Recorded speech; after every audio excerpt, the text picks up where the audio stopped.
looking forward to talking to them both, so I hope that y'all can hear us. And just looking for confirmation that we are working and up to speed right now. You're on air. Okay, great. Hello. Hi. Hi, it's Robin. Hi, Robin. How are you? Okay, thank you. How are you doing? Good. We had a few second delay with the network, so we weren't sure if we were working or not, but here we are. Oh, okay. So glad you could call in and talk with us. Yeah, I'm glad I saw that. So I do have another show to go right to afterwards. So. Well, busy lady tonight. Yeah, I know. So how have things been going for you since we last talked? We're not on air, are we? Oh, yes, we're on air right now. Oh, we are? Okay. Oh, well, everything's been wonderful, just very, very hectic, very busy. I have a lot of filming work and all of that I'm working on and a few books, so keeping very busy. Yes, it's definitely been busy here, too. Not so much good luck, though. Ben tore his knee on his ship, so he's looking towards surgery probably in the next few weeks to fix a torn knee. Oh, no. Yes. So we're got, lots of prayers for him that things are going to go well because, this is his career on the line if things didn't go well. Yes, good luck to him. Thank you. Now, last time we talked to you, we talked a lot about your photo scrying, which is something that most people don't do, and Ben didn't turn his ringer off. Yes, actually no one does it. Right, and I was just completely enthralled with it, with the amount of information that you gave to us, and we've received so much confirmation since we've talked about, you told us some of the entities that were in some of the pictures and everything, and yes, and we've talked to other people, and they're like, do you know about this person or this person, and describing the house the way it was, and it was just amazing how perfectly on you were about everything, and I just think you're such a fascinating, talented woman.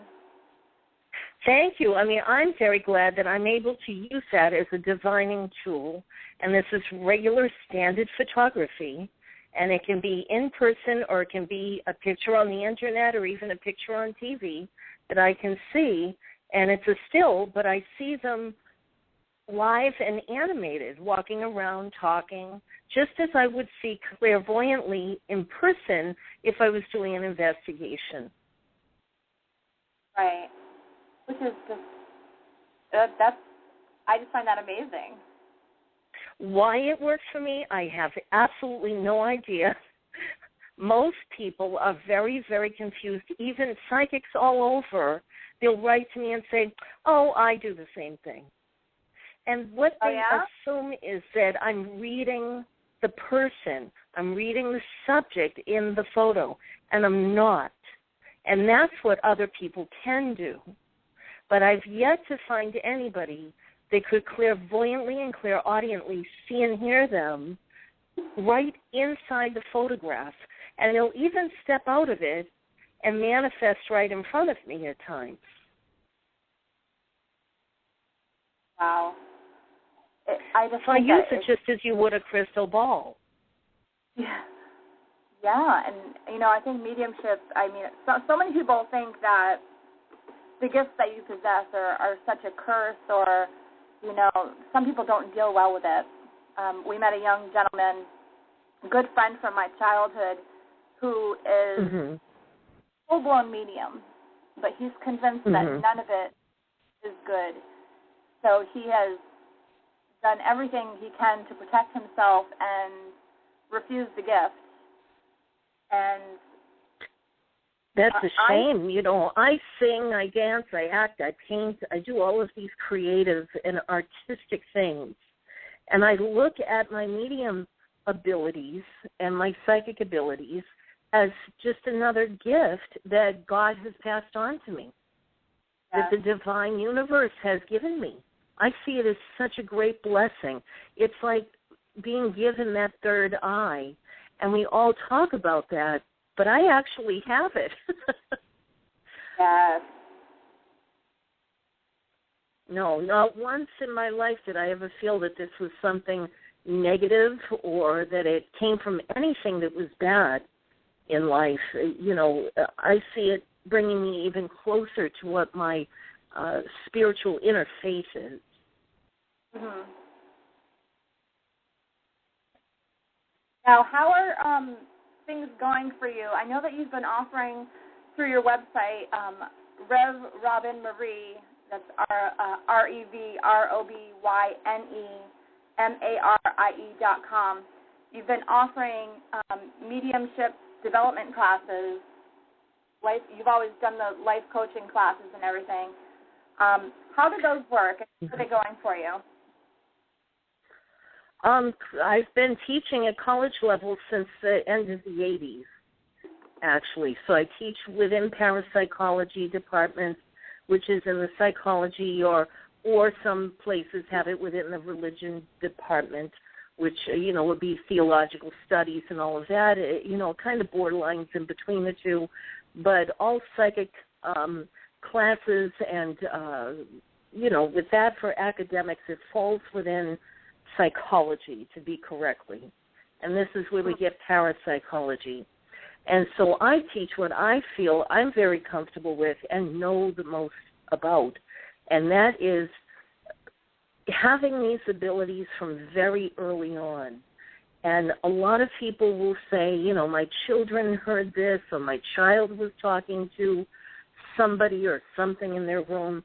And the thing is, children are very, very open. And this is how I started. About 4 years old was the first time that I consciously connected with spirit. My family says it started even before that. As soon as I was a toddler, they felt like something was going on. But at 4 years old, I was already communicating. So it's very important for the parent to understand what's happening with the child. And I feel as though I'm very developed now because I came from a family that was very, very strong in their faith, very strict Italian Catholic background. And so we welcomed spirit into the home. And this was a gift. They didn't see that as something negative. So they encouraged me to develop it further. And so I try to bring that aspect into classes that I teach, that it's okay. And it's usually the children are fine with it, but the parents are having trouble. So I try to explain to them what spirit is, how to understand it, what's happening to their child, and that it's wonderful. And I teach them the safeguards as well, just as if I told you, if you were my child and I said, go out shopping at the mall, I think I would give you more ammunition, more tips and everything to be careful being out there in public than I would dealing with spirit. But there can be negative entities just as there are positive, and just as there are in the living. So that's pretty much how my class goes. And then I teach development itself. So there's especially a lot of people on teams come to me, and I think a lot of us are called towards that type of activity. I don't want to say profession. Not everybody does it professionally, but even as a hobby, why are you drawn to that? And that's because maybe you do have a little bit of a gift. Right. And so a lot of team members will come to me. Even whole teams decide to have a class. Like I could come up to Massachusetts and sit with everybody on your team and talk about this. I begin it with a very open forum. And because everybody has a ghost story. Everybody has something from way back, and that's where it begins. And I let you know that it's okay. And we go over a lot of terms.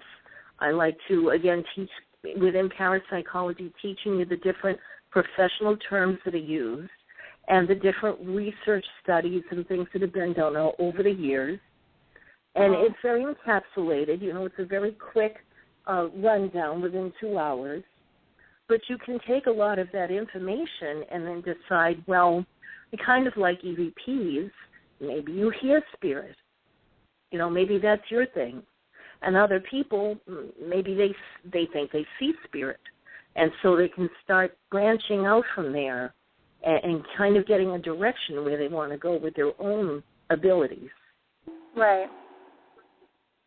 Now, someone that believes they have mediumship abilities, I mean, I know quite a few people that are highly sensitive or clairvoyant and have connected to spirits, but just don't really classify themselves as a medium yet because they don't feel that they're that advanced. What would be the first thing that you would tell them or advice to give them towards opening themselves up more to take that next step? It's accepting that they have this gift. Most people that say that are totally in denial. And I joke around with them sometimes, and I'll tell them, no, you're more of a medium. You're actually channeling a spirit, you know, or you're seeing a spirit or hearing one. And, you know, sometimes they're going to give into it. But I associate it like this. Everybody can sing. Every human being can sing. Some are good. Some we don't ever want to hear sing again. But some are very good, but they decide that's really not what they want to do for a hobby or for a profession. So I'm not going to force the person to go and sing. Right. You know, not everybody's meant to be a rock star. But I might tell them, you know, maybe on the side, maybe for fun, you might want to try to sing a little bit more. And I use this, you know, as an example so everybody out there can relate to that.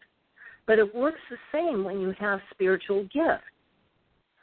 Because if you're starting to see shadows, if you think you hear things, if you're the person on the team that always is the one that picks up the EVP, or you're always the person on the team that has a personal experience that happens, then you have a little bit more going on than other people, and you should look into it.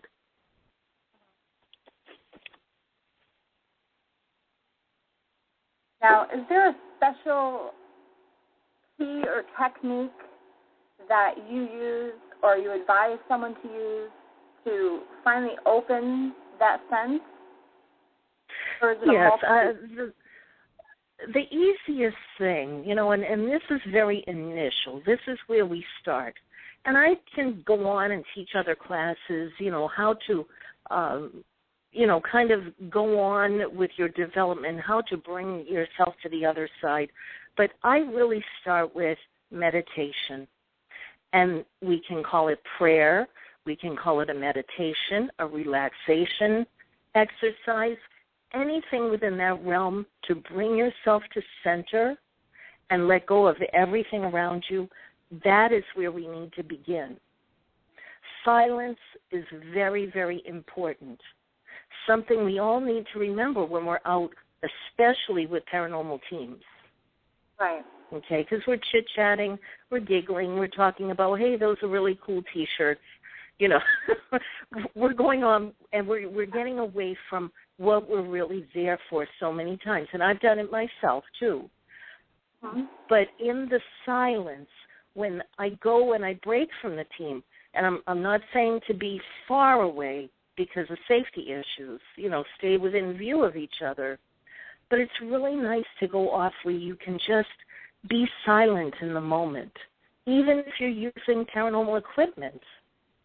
You know, if it's not psychism, then, you know, even using your meters and everything, being together clumped in a group, it's going to react within those within the mechanical devices that you have. And it works the same way with us.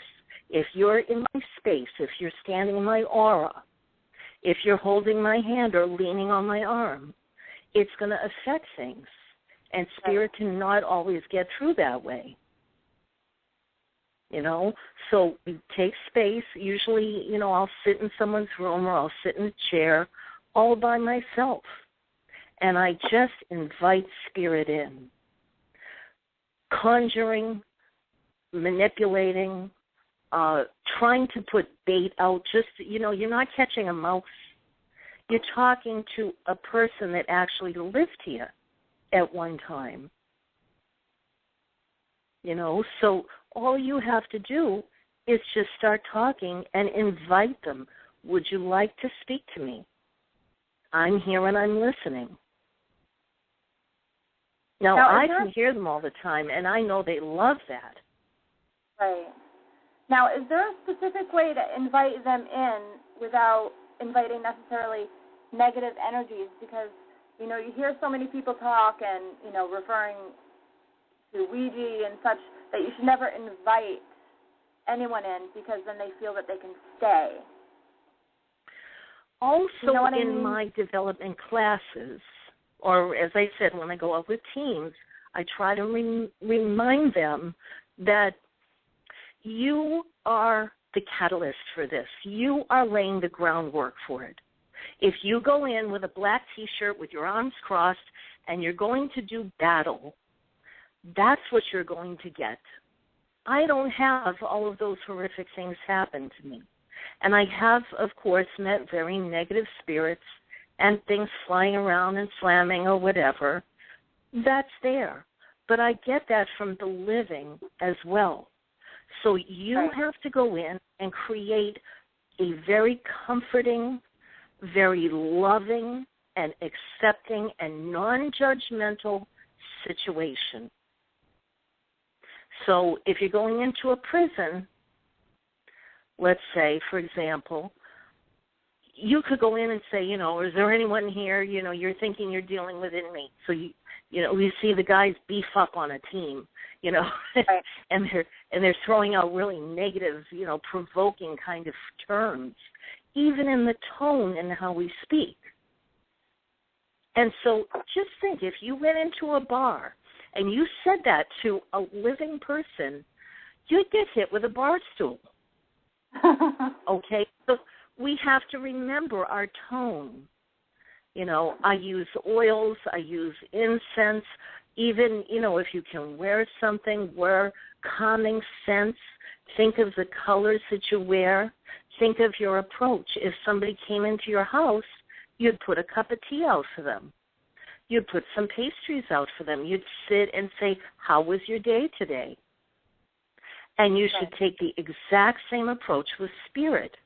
Now, you may get something or someone that comes in that is very negative. They're in a bad space. But just think if you react to that. You know, for every action, there is a reaction. So if you're in a calming, loving space, and that spirit needs love and healing and maybe died traumatically or has some crisis that they haven't resolved yet, coming to you is giving them comfort. Okay. So you begin the healing right there. And I'm telling you, it works. And I'm not going to say it works 100% of the time, but for all the years that I've done this, it works most of the time. And it will calm them. And I acknowledge to them, okay, I understand that you have a problem. I understand that you're pushing the couch or throwing a plate. What is bothering you? I want to communicate for you. You know, and even if you don't have psychic abilities like I do, and I know you do to some degree, but if you're not channeling and all that to this level, you can do that with your equipment as well. And ask them to explain, what was it? And they want their story to be heard. They've told me time and time again over the years, I was trying to talk to you. I was trying to tell you this.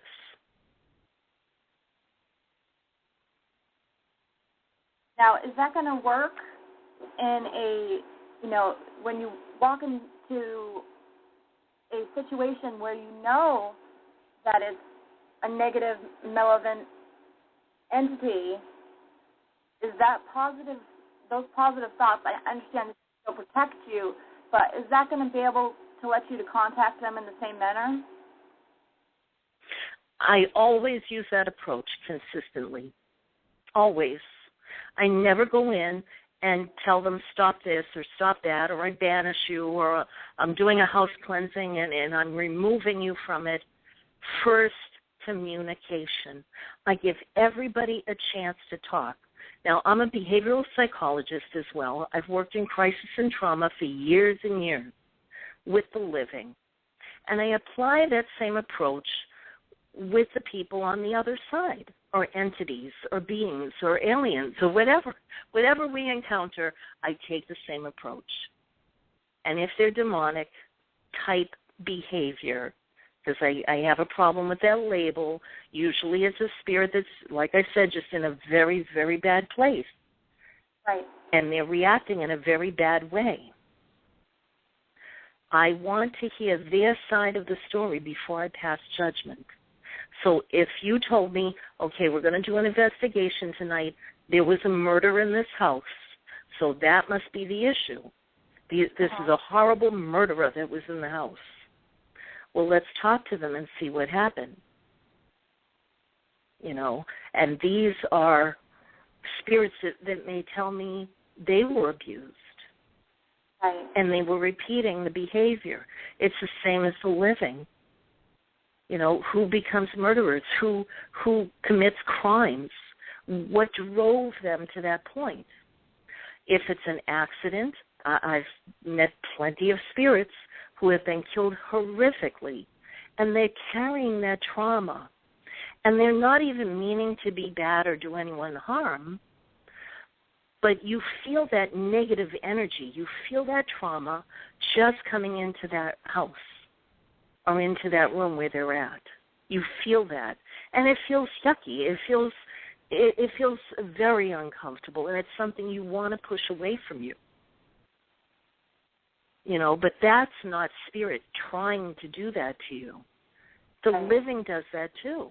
Did you ever, as a kid, you come home and your parents, all of a sudden they clam up and they're sitting there like with big cheesy smiles, and you know that they just had a fight. You feel it. Nobody has to say anything. You feel the energy left from an argument every time. And this is how spirit works too. You feel that nasty energy coming in from a horrific, an accident or a crisis of some type that they've experienced, and they still have the memory of it. And so we have to give them Reiki. We have to pass on healing to them and help balance their energy, not banish them, not push them out a window, because honestly, that rarely works. And when you try that approach, I'll get a call a few weeks later saying they're right back in the house again. Right. We have to heal them. We have to hear their story. And sometimes just letting them release that and tell us what happened, they're fine. And they do move on. And this is all about balancing karma.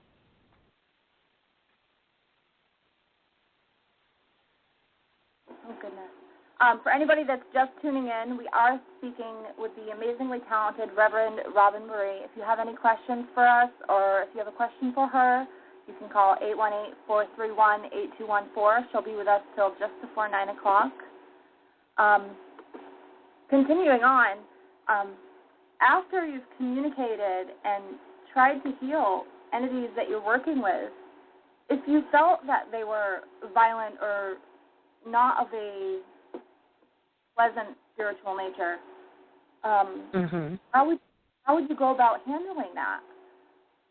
Because I have cases where there's something that just, they've communicating on an in-depth level, and an entity will literally haunt them and torment them constantly, and there's nothing they can do to rid it.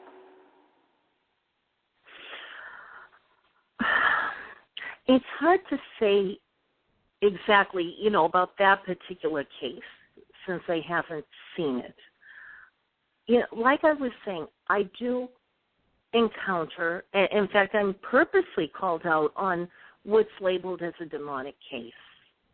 And I've worked with Carl Johnson many times and many other teams, throughout New England that you're familiar with. And so I just haven't encountered an actual demon. There is negative energy, and I do recognize it. It does exist, but it's just so rare that would happen. And so using my technique, it works. It does work. And if you're getting something that is habitual, that keeps happening over and over again, is it a residual type haunting? Is it intelligent? Does it understand what you're saying? Is it just a residual? Like let's say on Native American land that a house is built on. How could you possibly rid that land of maybe a massacre that happened 200-300 years ago? It's very difficult to do that. You can pray, you can try to raise up the energy and, create that calm, loving setting like I was saying. You could use your religion or whatever makes you comfortable, but is it actually going to remove it from there? It's very unlikely that it will. We do have a couple questions for you coming from our Blog Talk radio site. Steve from Blog Talk wants to know, what is your recommendation or protocol for putting a team together? What do you find to be a what? Putting a team together. A team. Oh, I love that. Yeah, I really love working with teams. In fact, I don't belong to a particular team. I do have a few teams that I consider home teams that I return back and forth to all the time. But this is so I'm open so I can work with teams all across everywhere, even internationally. We get on Skype. I can see everybody. We do work through there as well. Or, I travel even out of the country to go see them.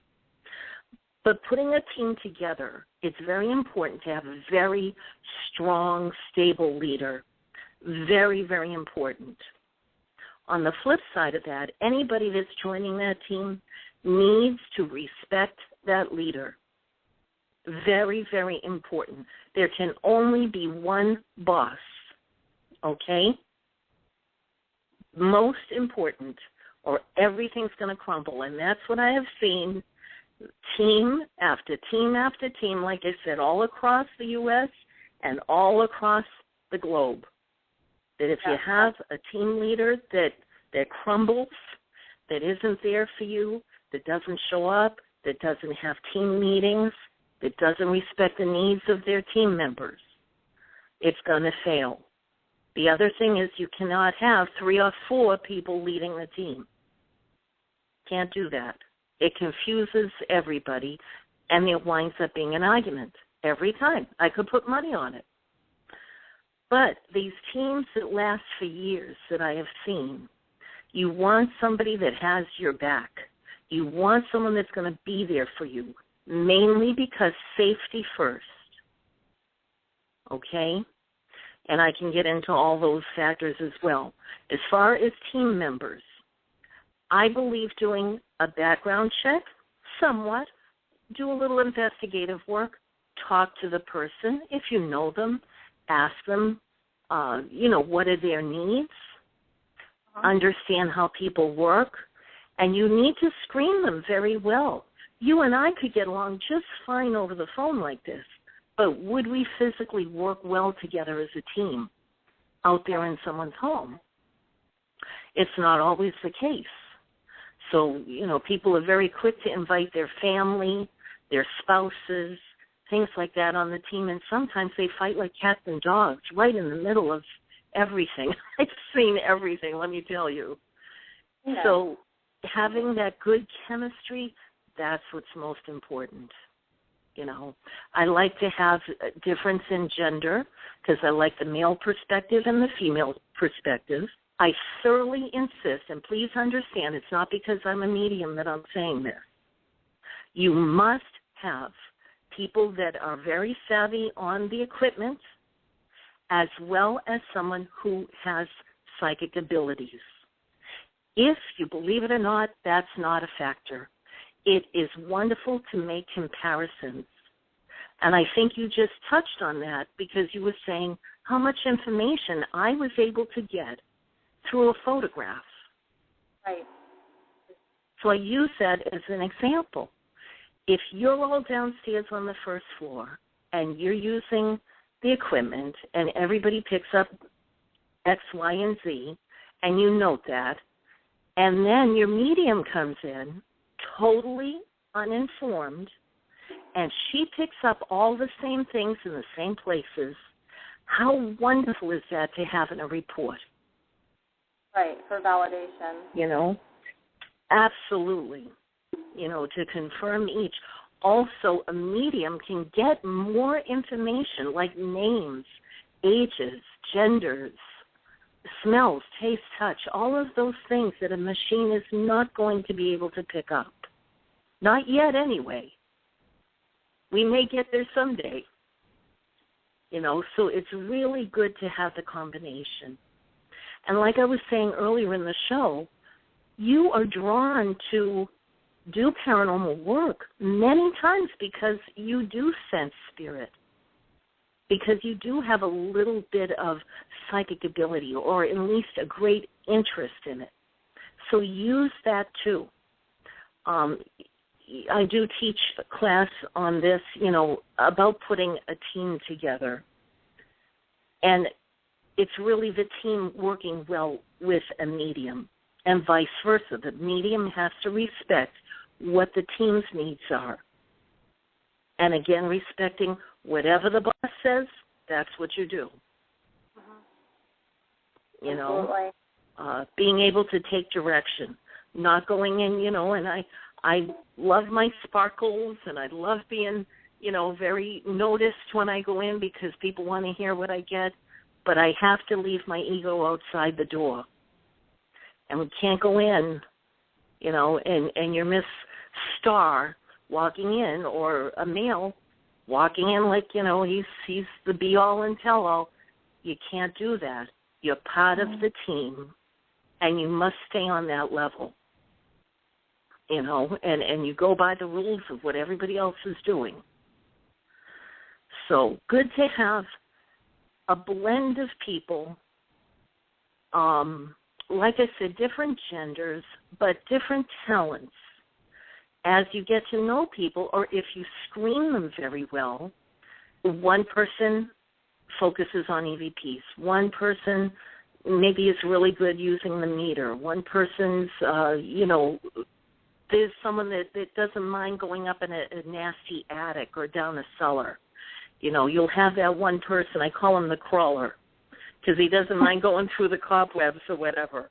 So it's good to have those people, too. Because maybe Cheryl doesn't want to do that. Maybe she doesn't want spiders in her hair or climbing under a house, I guess it's a dirty job.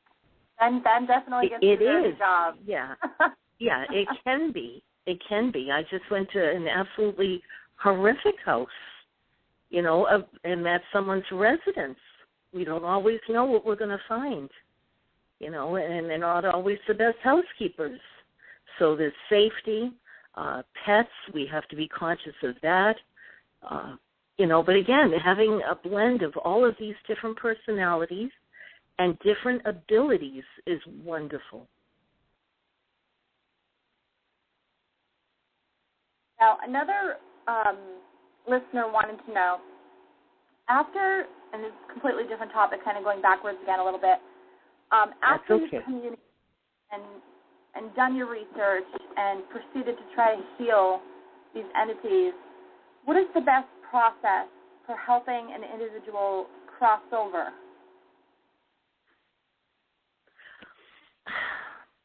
You're going to hear a little different answer from me. Just understand, I take a very different mindset and a different approach from the norm. And I'm not going to say which is right or wrong, except mine is totally right, okay? But I'm not going to say that. But try it. Try really hard to do what I'm saying. And that's that you've gotten the information. The spirit has passed away. The spirit can go to the other side. They're already there. When we say crossover, we go back to Judeo-Christian beliefs.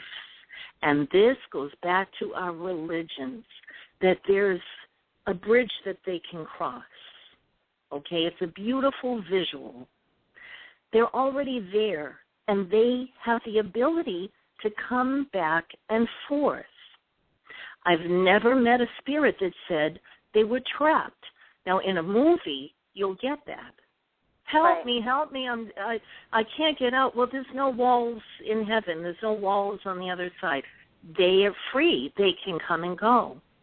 But once you help them, just try this approach.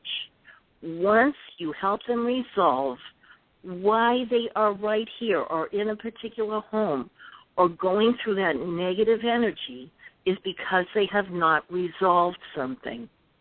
And who am I to tell you when not to be angry? Okay?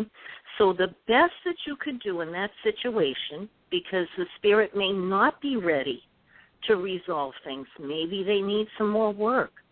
Maybe they're working on somebody here that's alive, and they're here to help them. So they must be respected, and they must be able to stay in control and deal with whatever their situation is.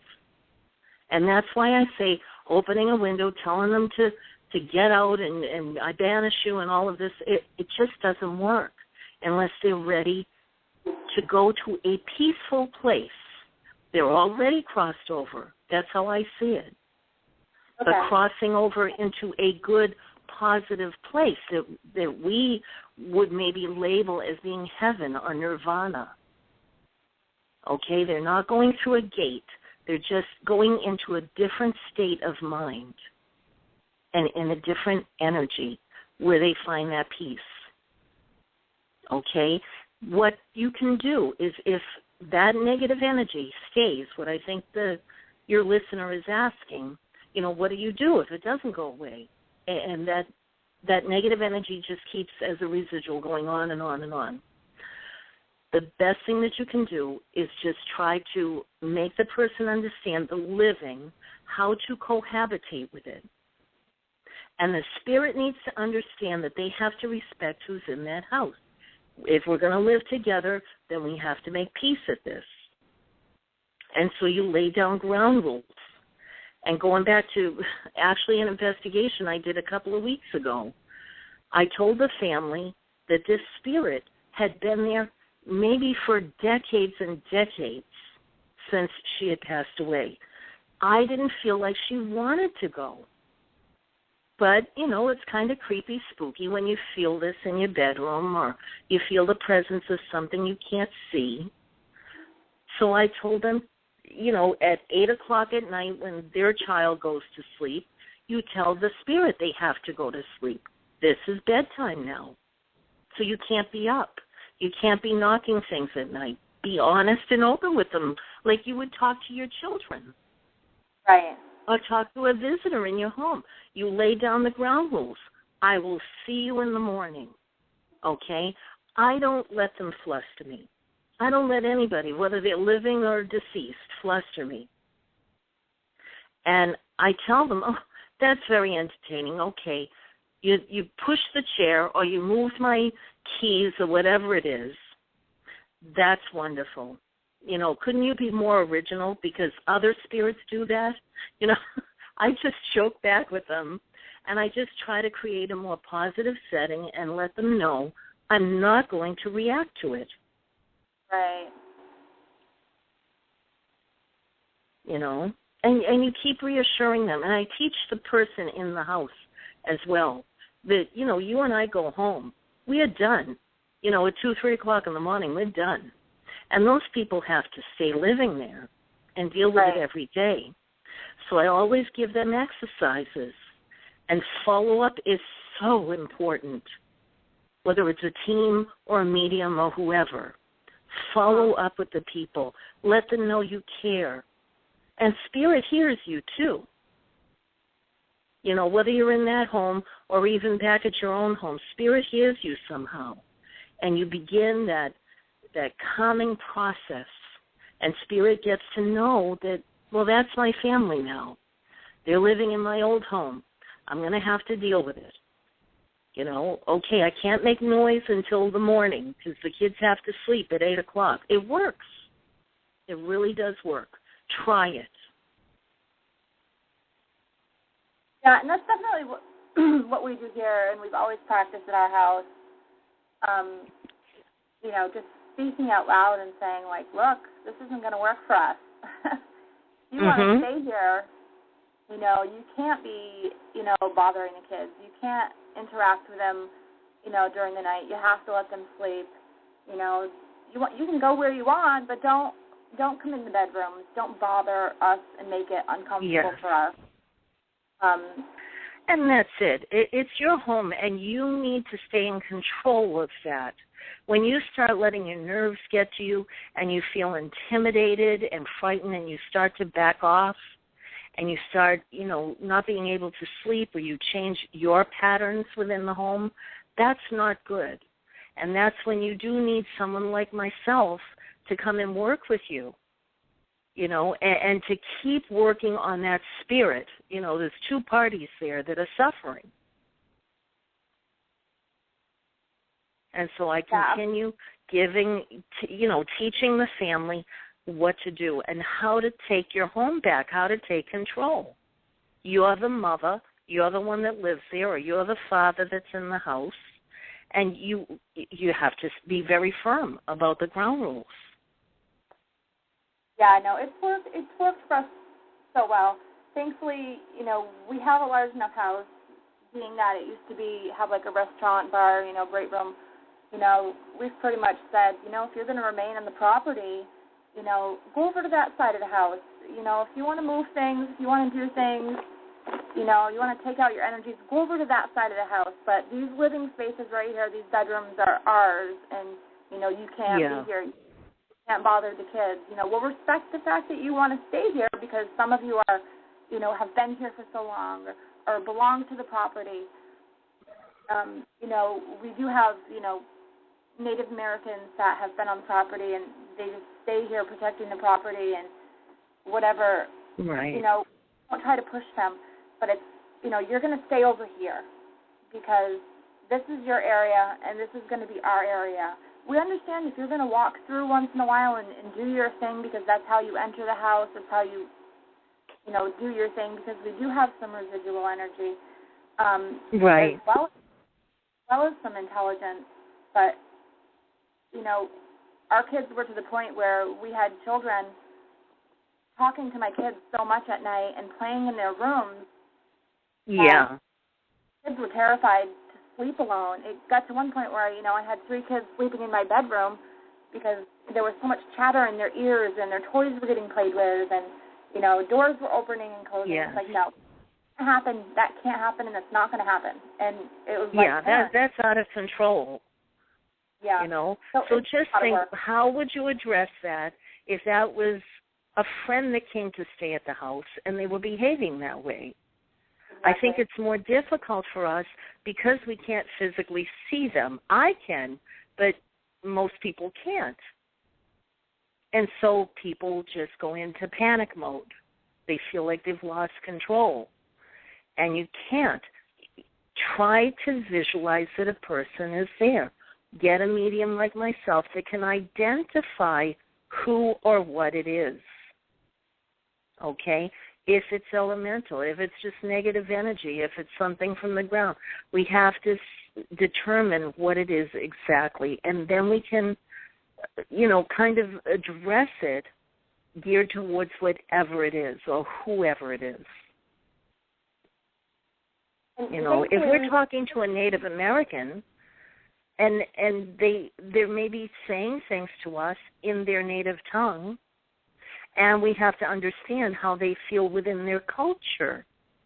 And that can be disturbing to them.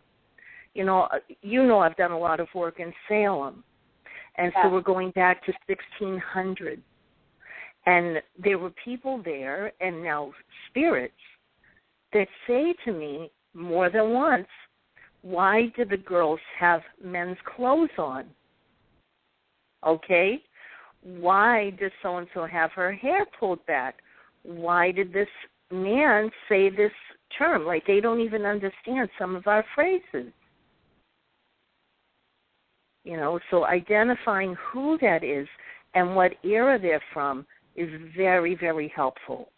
And being respectful to what their traditions and their culture would have been.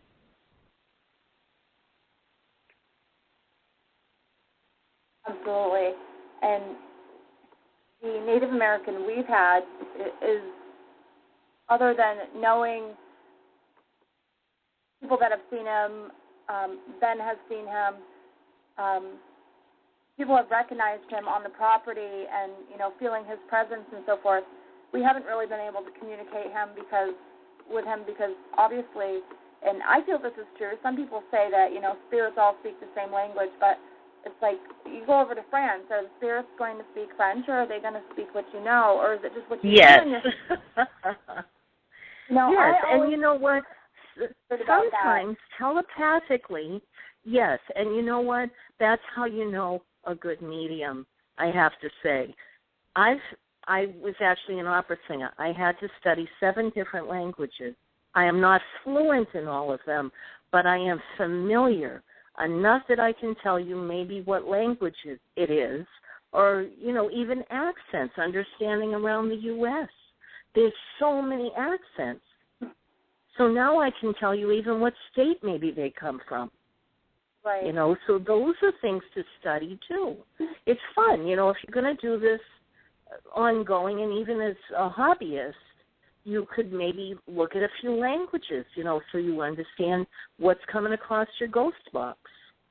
Maybe it's not a noise. Maybe it's a word they're trying to say. Right, and I've never we always assume it's... Go ahead. Because, you see so many of these big-name shows that'll go, overseas, different countries, where you know that they don't aren't English-speaking. I know. And they'll be like, hi, yes. how are you? Hi, how are you? I'm sorry. Yes. Telepathically, yes. I've been told that, yes. what you hear in your mind will be, your own native tongue and so forth. And that will be different because that's an understanding. And that's clear cognizance and clear sentience that you sense what a person is thinking. So they could say it in any language, and you pretty much understand if somebody's ticked off, right. But when or you understand something like box or something, right. and it's like, hey, how are you? I'm sorry. Right. You hear the tone, and you're able to read it from there, But yes. I don't want to hear that you went to Germany and you didn't get anybody on your ghost box that was speaking German. That's right. not normal. And if any medium does that to you, that's wrong, okay? I've learned so much, and I find it so fun and so interesting when I go out with teams and we do get somebody that speaks in another language, especially Native American. Now, even within Massachusetts itself, and think of the Algonquins and all of that they had 5 different languages right within, different, what do I want to say, not exactly accent, I can't think of the word, but, there's 5 different, right, within Algonquin itself. So it's a lot of research, and I've sat up night after night looking for words. I had a native that kept saying dragonfly in his native tongue. And so I had to look through all the different, terms within the Algonquin tribes, and like I said, 5 different ones, So it was a lot of research. But how exciting to find out that he was saying dragonfly to the people at the house.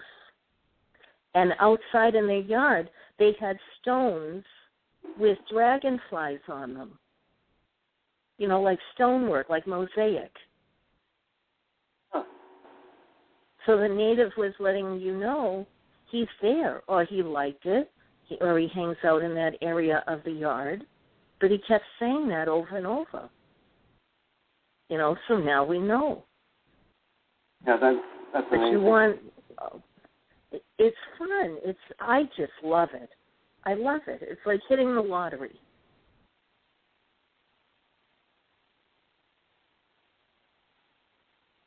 All right, I've been in and out. I'm just catching up on everything that just went on. Yeah, it must be amazing when you start thinking about it. But that's what it is kind of funny that you see people come out there and they'll pull up an English recording in the Dutch land or. I know. Okay. It just kills me. That's when I catch people. You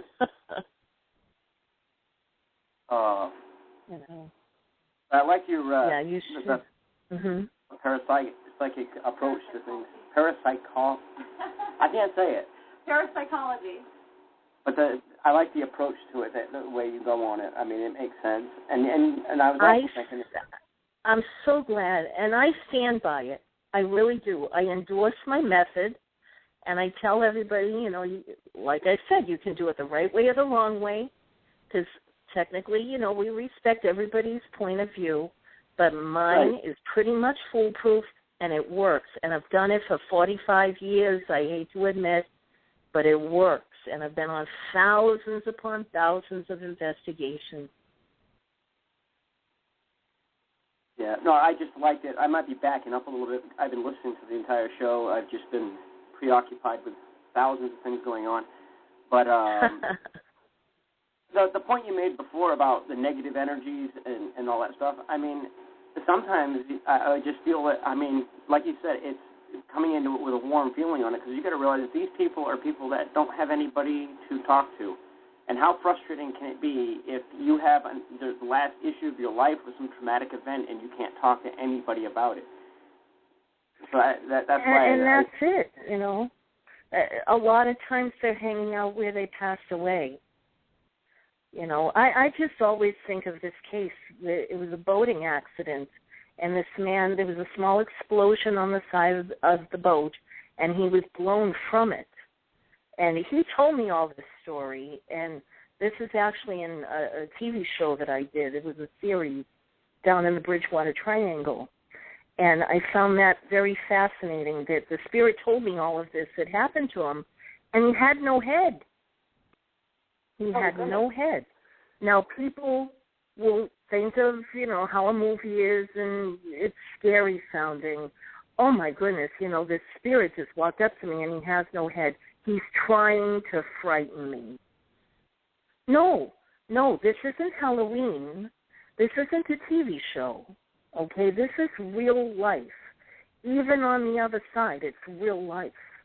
And this poor victim that was killed in this accident was searching for solace, searching for some peace. So here, his poor broken body, the memory of that, came along with him, and he went to the nearest house. Now, who do you think lived in the house? An ER nurse. Oh, goodness. Now, if you are missing your head and you bled to death, where might you go? You know? So this is why he was in her house. This is why he was hanging out with her family. She was a loving mother with wonderful kids, and everybody was just so nice. Like, in real life, I would want to be adopted by these people.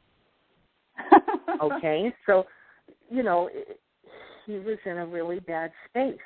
And so, of course, things started moving and projecting. They're not being thrown at you. They're being projected. And think of when you're upset that, you know, are saying that there's smoke coming out of your ears. Did you ever get fuming mad at somebody and you could just feel your eyes bugging out of your head? It's the same memory with spirit, that when they get upset, they're throwing that energy from where they're at. And so it's projecting furniture and projecting dishes and doors opening and everything else. They're not trying to hurt you, not necessarily. You know, so think along that too. So we helped him. We brought him peace. He did move on. He did go away. You know, and I told him to find that peace. I told him that he had to get over the memory of that pain from the accident, that he was on the other side now. And, you know, as we say, like I said, in Judeo-Christian belief, I'm a Roman Catholic, and this is my own thought on it, is that when we go to the other side, we're whole again. We're at peace, you know. So that is, to me, is heaven. That's nirvana, is that you're whole again. Right. So once he was comforted, he moved on. Nobody had to banish him. Nobody had to go through all those rituals. I did pray with the family. I do everything to comfort people on this side, and I respect whatever their religion is, you know, what approach they would like me to take. I will go through those steps of a house cleansing or whatever it takes, as I said, to make the living comfortable. Right.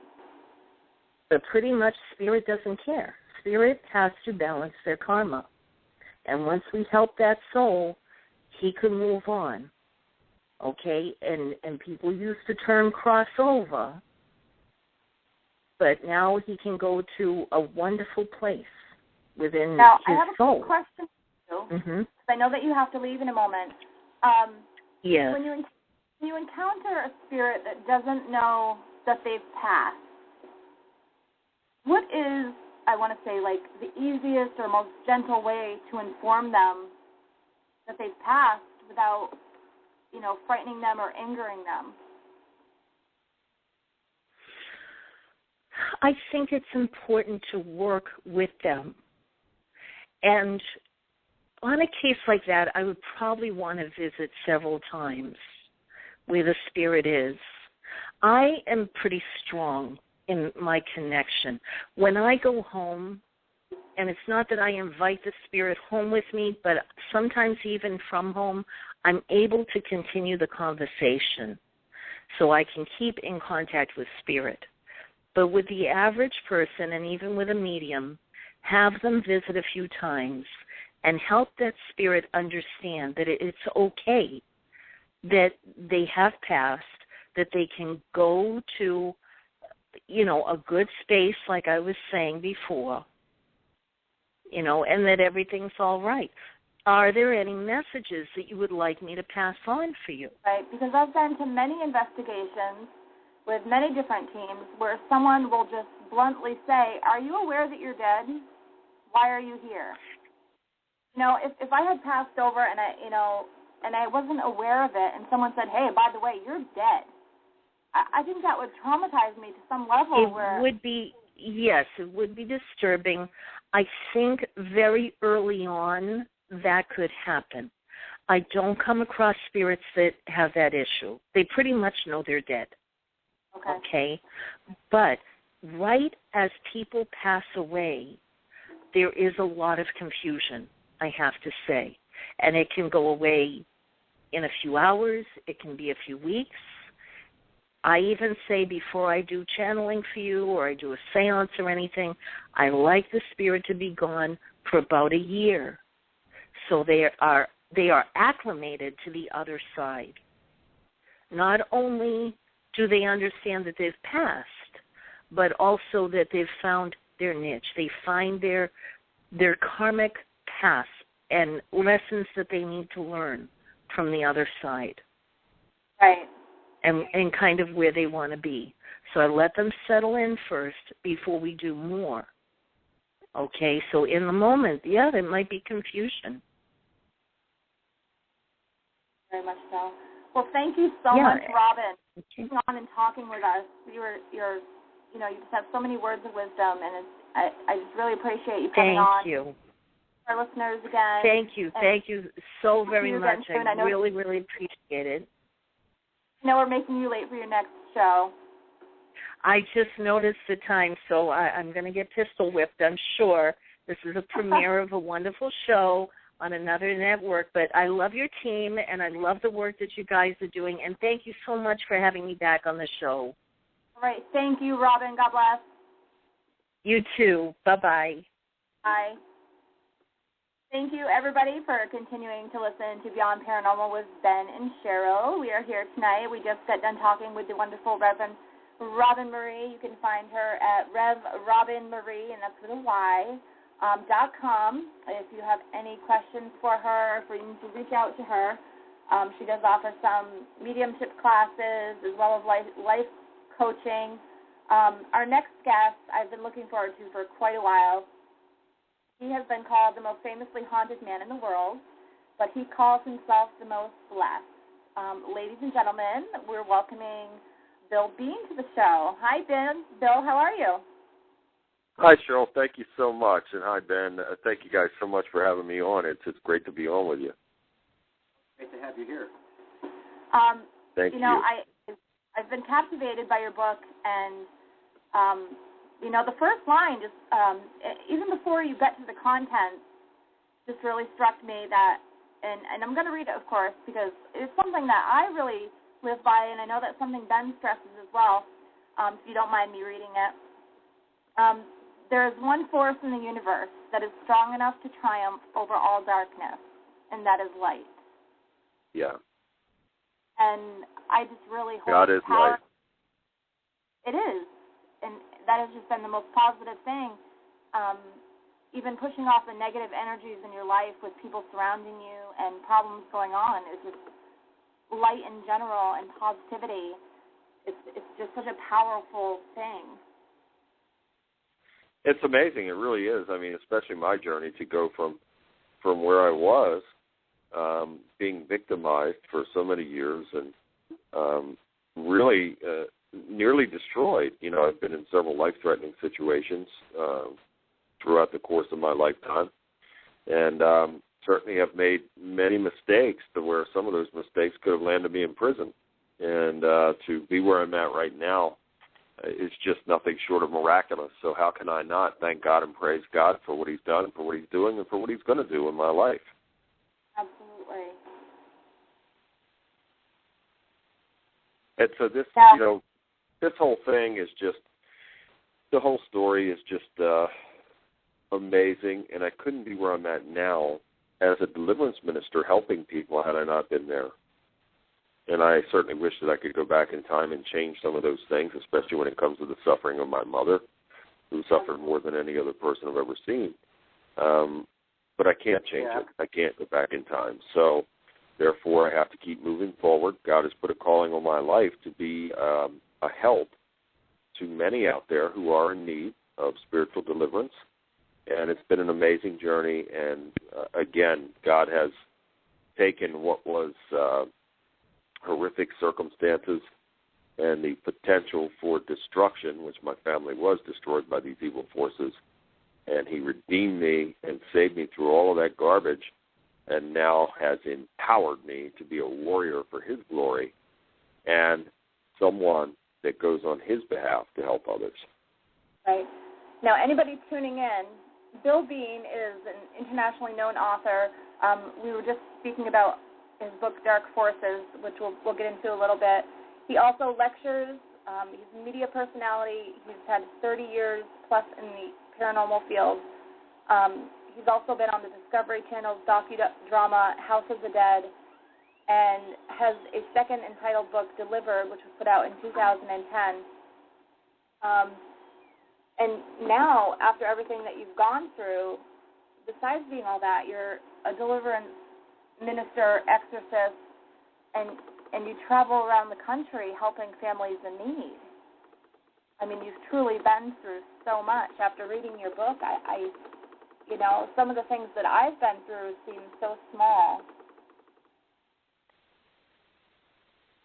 And how amazing, again, I want to thank you for taking the time to read the book. I really appreciate that. And how amazing is it, though? I mean, you've read the book, and you understand, where I've been and how these horrible things happen, and this demonic garbage, literally did contribute greatly to the destruction of my family. And it is, when I say that and use the word miraculous, it's true. I mean, it is nothing short of a miracle for this transformation to have taken place. And now I'm so blessed and thankful to be in the position to help others to make these miraculous transformations as well. Yes, definitely.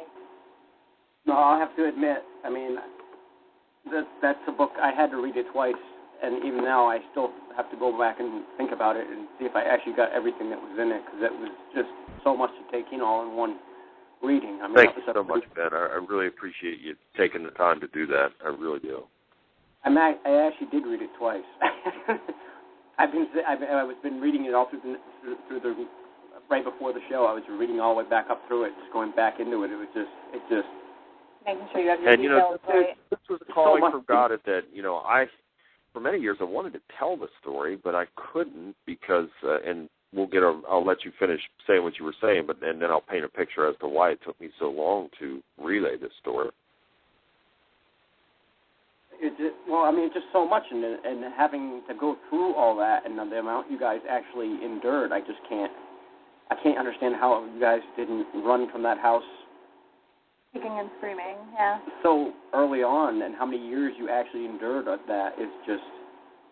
Yeah, it's unfathomable. It really is to endure that many years of abuse. And it goes much further back than that, because I found out that through a family member many, many, many years ago actually did something to conjure demonic forces, and that brought those forces onto the family and greatly affected the family long before, these events took place. And I found out my mother was having paranormal, supernatural experiences in her childhood, and they moved around quite a bit as a family, and at one point actually lived in that neighborhood. These events took place in Glen Burnie, Maryland, in a community called Herondale, and my mother actually lived in that community of Herondale in her younger childhood, preteen years, and so she had exposure to some demonic forces that were very present and prevalent in the area, and I believe so to this day, because several times I have gone back to homes in that area as a deliverance minister to engage in spiritual warfare on behalf of others. I hope that I'll never have to be on spiritual warfare. I guess we've been fortunate so far. Well, we've had a little bit, but nothing like what was in that book.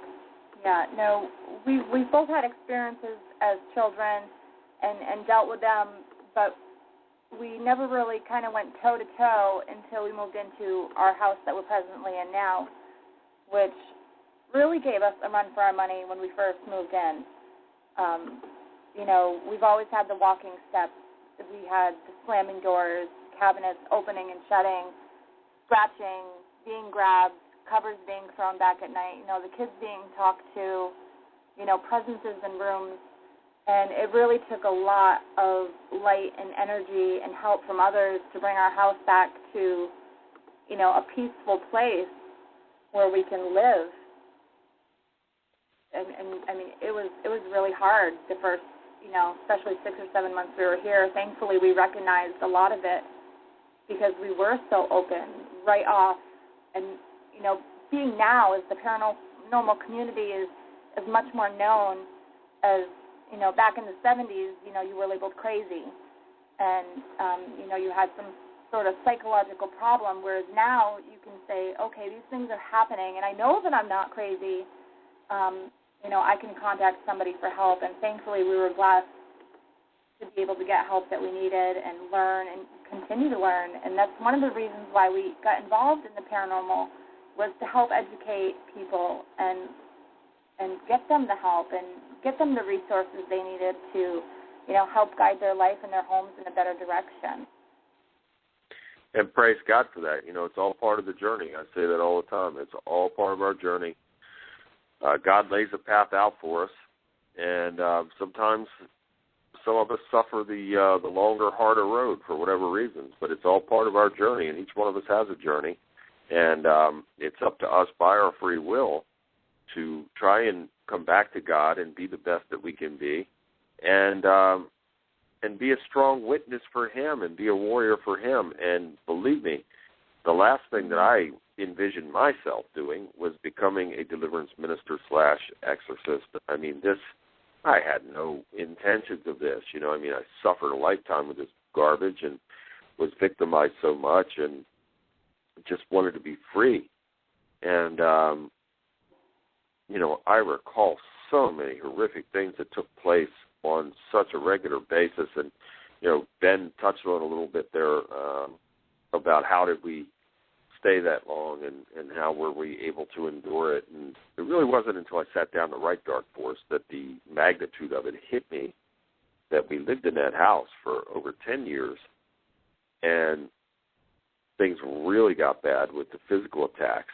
The demonic physical attacks took place on us for 5 years, from 1975 to 1980, and it really went further back with me, because the first time that I was physically attacked took place in 1971 at the age of 5. So, but the severe demonic attacks, certainly involving my mother, took place between 1975 and 1980, and it continued up until her untimely death. And these demonic entities contributed to several deaths in my family. Most of my family's gone now.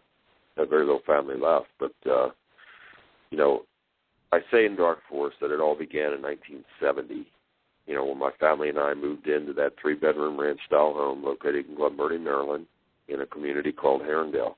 But as I previously mentioned, that it goes much further, that someone actually conjured these evil forces, and I firmly believe, based on that information, if it's true, and I believe, I have no reason to believe that it's not true, that it is possible that the family member that conjured those demonic forces, when they came in and on the family, it is certainly possible that they guided my parents to that house where evil was already present and manifest, because the area has a lot of paranormal, supernatural, demonic activity that had taken place over the years, and from what I hear, it's still taking place. And again, I have been back there several times as a deliverance minister to engage in spiritual warfare in some of the homes on behalf of people who are being affected by this. So this area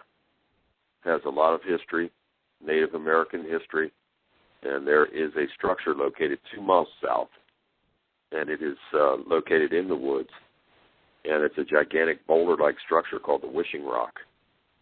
And it doesn't match up with any of the other landscape. It looks like it was placed there. And according to the research of John D. Romine, who is an investigator now, he's a former police officer with several different police agencies in Maryland, and was a police officer for the Anne Arundel County Police at the time my family and I were living in that house. He lived about a mile away, and he, too, was having paranormal, supernatural experiences in his house at the same time that we were having activity. And John wrote a book called The Enigma of the Wishing Rock, and in the book he mentioned some of his case files as a police officer, and just for some of this bizarre supernatural activity that had taken place. And he feels that it's a triangulated area of these bizarre supernatural events, and this Wishing Rock structure, in his opinion, is the source of it. And his historical research indicates that there were tribes of Native Americans that used to gather and worship at this Wishing Rock structure, saying that it had supernatural powers. And, you know, if there's anything to this at all, well, then it's possible that it is a gateway or a doorway or a vortex or a portal come through and affect the area. So there's no question in my mind that it is a strong possibility that Wishing Rock structure is the source for all of this. Well, that's down that ravine that you were talking about in the book, right? The Red Clay Ravine?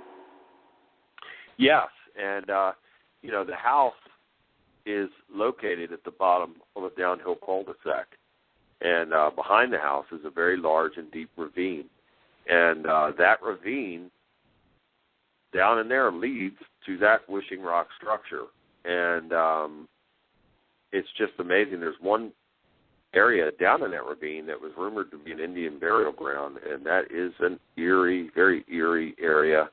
And there is no grass or vegetation that grows, and it's like this red clay, and it is just, the area just stands out from the rest of, the ravine is lined with trees and bushes and roughage and shrubbery and all kinds of stuff. I mean, it's very very vast down there with with greenery and vegetation, and not this one area. This one area is just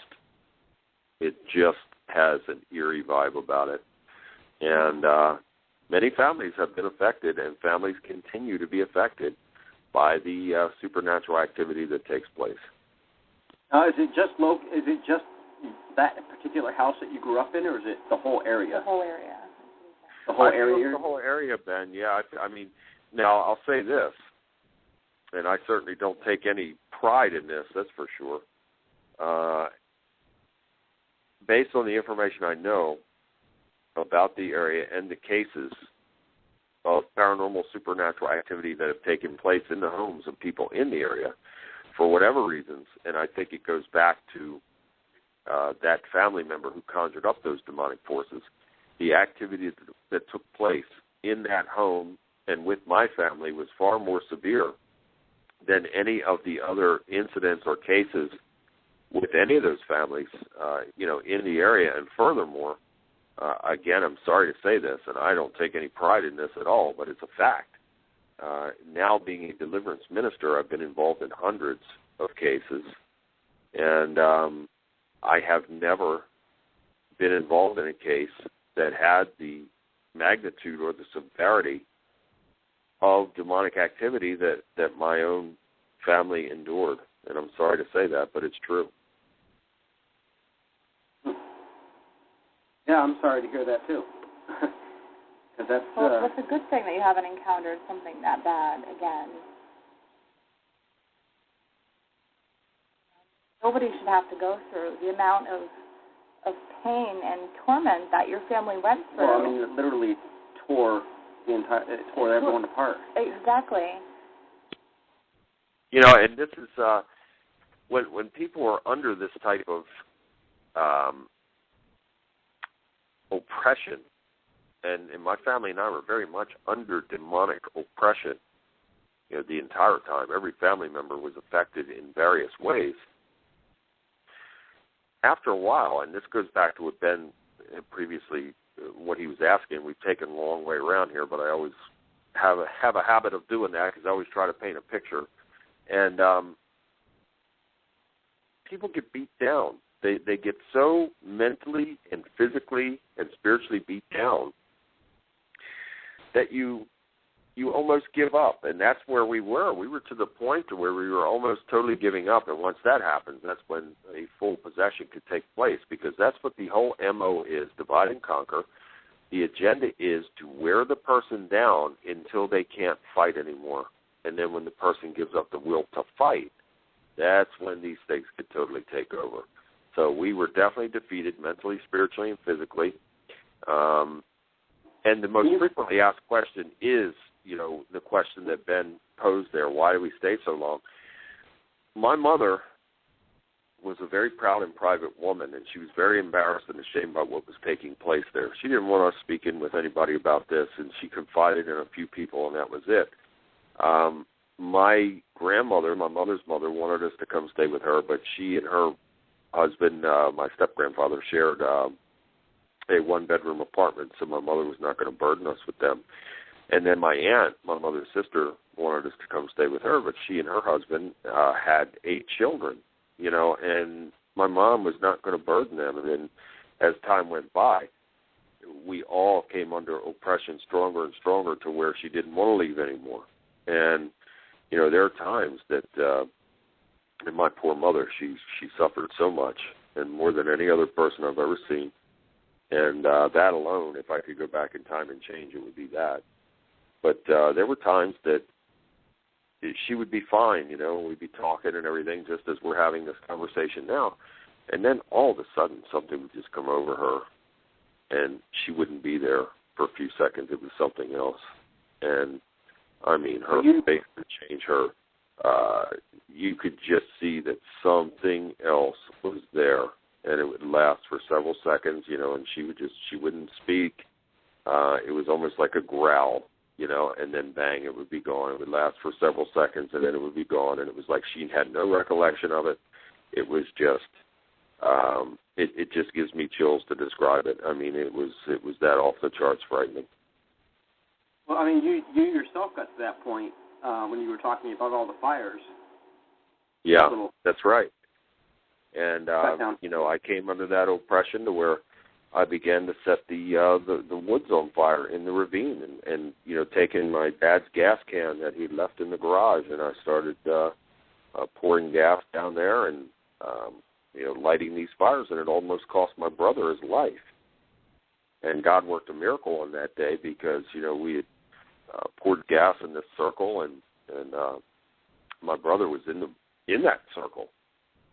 And so when I ignited this thing, you know, it once I struck the match, and it was a windy day, so I kept blowing the match out, and finally got the thing to ignite and put it in the, you know, down to the gas, and boy, that just caught like you wouldn't believe.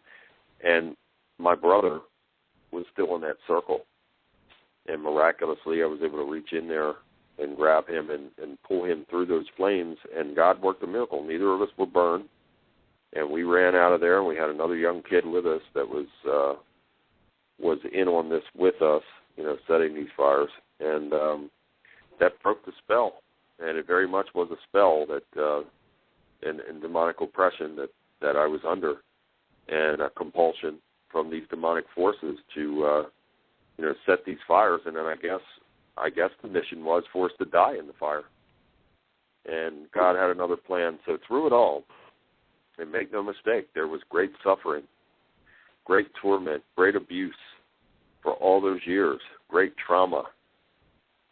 But through it all, what was actually God going allowed through some things? I'm those sorry? fires? I mean, was it just, you just felt you had to do it, or is it just like what was it, like a compulsion to have to do it? Yeah, it was like something else just taking over, and just, you know, it was a compulsion. It was an absolute compulsion that, you know, we all have free will. We're free to make our choices, but I felt that I was under something that was really imposing its will on me. So therefore it became like an automatic thing, and very much under the control of an external force.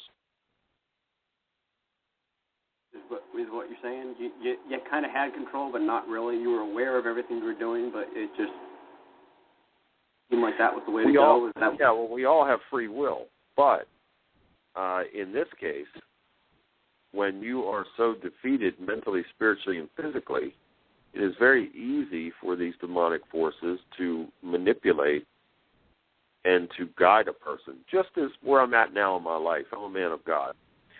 So God fills me. God empowers me. I have great power because it's God's power that's within me. It's not my power. It's His power. So just as God fills me and makes me a warrior and makes me strong and makes me something to somebody, the flip side of that is when we are under attack and when we're beaten down mentally, spiritually, and physically, now the negative power can come in and guide us in that way, because some people are too weak to be able to resist that and to fight. And the agenda is to lower the person's resistance and their will to fight. And once that happens, tragic and horrific things will follow. Disaster will follow. Now, there was a monumental point in your life when you went to visit your father in Florida, and you were talking to your Uncle Cliff, and he basically brought God back into your life. Yeah, and this is how God works through people. This is, Cheryl, this was something that I didn't even want to go to Florida. At that point in time, my dad had left us in 1975, and when he left us in such a horrific way that we were shambles. My mom both my parents were very good people, and it's so sad and tragic in the way that their lives ended up. My dad was a master carpenter. He was a contractor, very gifted individual, man's man, very hard as nails, tough individual, someone I very much wanted to be like. And my mother was a very good person, very kind, very good-hearted homemaker. They were married in 56. My sister was born in 57. I was born in 66, and my brother was born in 69. And, we moved into the house in 1970.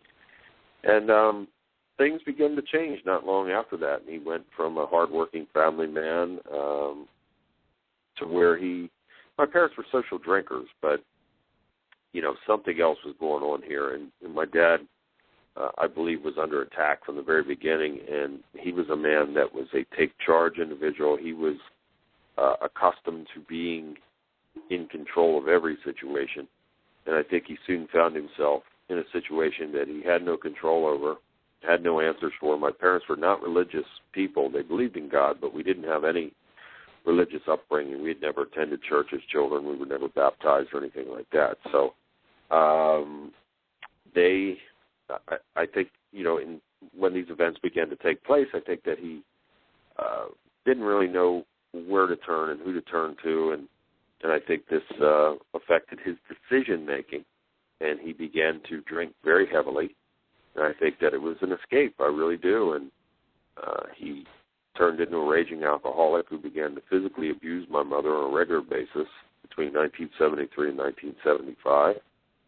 And I can recall being 8 years old, having to run to a neighbor's to have the police call on my dad because he was killing my mother. And I saw a great amount of bloodletting in that house over the years. And he left us in 1975. And when he left, he left us in such a bad way that my mom had to go on welfare. My mother was very sick the entire time. She was very ill. She was suffering from high blood pressure, which led to a series of strokes, which ultimately led to kidney failure. She couldn't work. And so here we were, at the bottom of everything in every way. And then my mother started to suffer regular physical attacks from these demonic entities. And it got to the point to where she couldn't sleep in her bed anymore. She had to come in and sleep with my brother and I. We shared the first room on the right. He'd walk into this house, and the house had a very ominous-looking feel about it from the very beginning. It was semi-dilapidated. My dad did a lot of restoration to it and made it look presentable.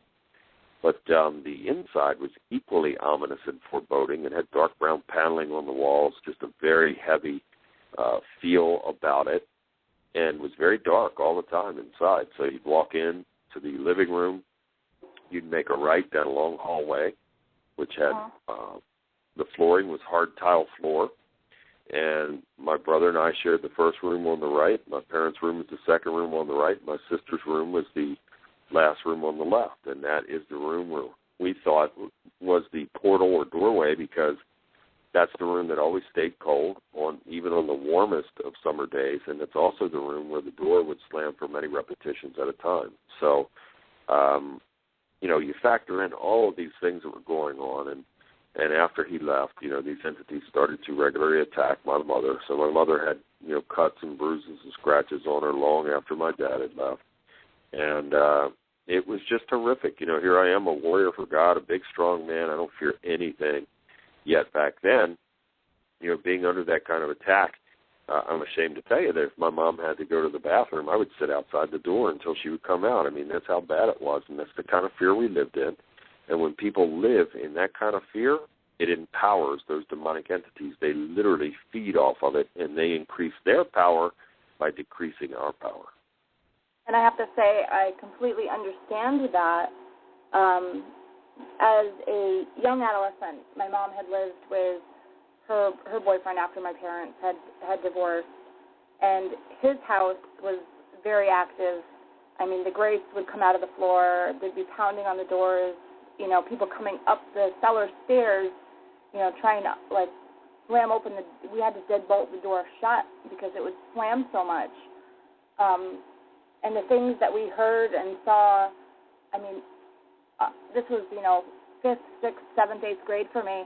It was to the point where if my mother wasn't home, I would sit outside until she was home. I mean, it was so bad. And, you know, I never, ever stayed home alone because of the things that we heard and saw. You know, my sister and I were home one evening by ourselves, and we heard the stuff coming up the cellar stairs again and slamming the door. And we ran upstairs to the upstairs bedroom, which was my mom's door, and she had like a sliding lock on the inside of her door. And, you know, somebody was pounding, trying so hard to get in that door. And I just remember me and my sister being on the other side of her bed, huddled on the floor. And finally my mother got home and came running up the stairs. Now, mind you, there was no way anybody could have left the house with my mom coming up the stairs behind them. And it was terrifying and tormenting. I mean, for many, many years I had carried this with me. And the first chance I got, I left that house, ultimately, like your sister, moving out as quickly as I could just to get away from it. You know, it wasn't. These are traumatic imprints that the enemy puts on us, and these are things that are part of a deliverance that, you know, when I go on behalf of God as a warrior for God and a deliverance minister, I also have to be a counselor. And we sit down and we have to dig into all these deep and dark places and revisit all these things, because the enemy deals in legalities, and if he feels he has a legal right to be there, he will be there. So it's my job as a man of God to break all of these strongholds and all of these legal rights that the enemy feels he has to this person. So these talks can range from 2 to 6 hours of sitting there, and these people are sharing their deepest and darkest fears and secrets, and it's literally gut-wrenching sometimes.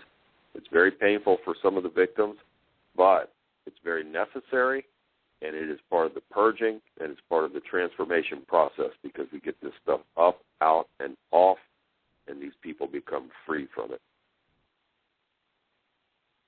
It didn't even just affect you in a spiritual way. I mean, it actually physically made alterations.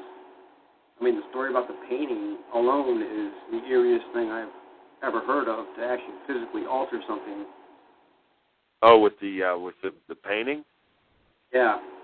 Yeah.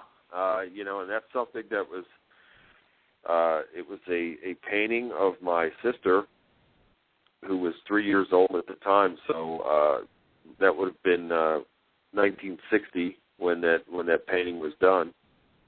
And for many years, you know, it hung on the wall without incident. And then in 1979, something happened that affected the look of the painting. It was literally like it had come to life.